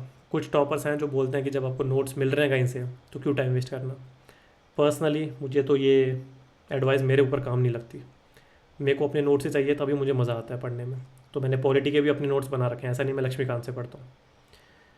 Involving in debates and social in the earlier stages of my preparation, ये बहुत मैं करता था। मतलब थोड़ी सी आपके पास नॉलेज आ जाती है ना, तो आप अपने आप को भगवान समझने लग जाते हो। और basically if you are UPSC aspirant, जो भी न्यूबीज़ हैं in this particular aspirant phase, ये बिल्कुल मत करना यार, किसी के साथ डिबेट मत करना, चाहे पॉलिटिकल हो चाहे कैसी भी हो। अपने ओपिनियंस अपने पास रखो। The primary focus of your goal is to clear the IAS exam. उसके बाद आपके डिबेट में खुद ही वजन आ जाएगा ना। तो ये चीज़ मैं कर चुका हूँ, बहुत ही तकलीफ़ होती है, माइंड बहुत ही इधर उधर हो जाता है, मज़ा नहीं आता पढ़ने में भी उसके बाद। तो ये सारी चीज़ें थी यार, ये मिस्टेक बिल्कुल मत करना, आज से ही बता रहा हूँ मैं आपको। लेवल ऑफ एग्ज़ाम मैंने आपको बता दिया, कट ऑफ मैंने बता दिया कि बेसिकली मैं 88 तो कहीं नहीं जा रही भाई, जो 2022 की थी ना, 87 या 88 जितनी भी थी, तो ये भी मेरा क्लियर होता 2022 में। 2023 में जो सबसे वन ऑफ द टफेस्ट था वो भी मेरा क्लियर हुआ है। अब 24 में देखते हैं, मुझे लग नहीं रहा क्लियर होगा, पर फिर भी hope for the best. Mains की प्रिपरेशन तो स्टार्ट करनी थी, तो वो तो कर दूंगा मैं।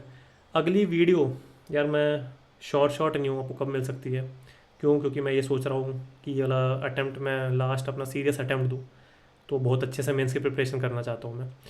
बट बहरहाल मैं देखता हूँ, अगर आपको 1 से 2 वीडियो मिल सकें 1 महीने में तो चलो छोड़ते हैं ये सारी बातें, रिलैक्स करो 1-2 दिन, वापस अपने स्टडीज़ पे आ जाओ, अपनी हॉबीज़ फॉलो करना, डीमोटिवेट मत होना, बिल्कुल भी मत होना, क्योंकि मैं भी इतने साल से कर रहा हूँ तैयारी। डीमोटिवेट होने का यार चांस ही नहीं है, देख ऊपर से मैं डिफेंस एस्पायरेंट हूँ, तो मतलब हार मानने का तो भाई चांस ही नहीं है ना। तो ठीक है, अपना ख्याल रखो, खाओ खेलो अच्छे से, जिम जाओ, अपनी बॉडी स्वस्थ रखो। मिलते हैं हम अगली बार इसी चैनल पे एक नई एनर्जी के साथ, तब तक के लिए गुड बाय, जय हिंद।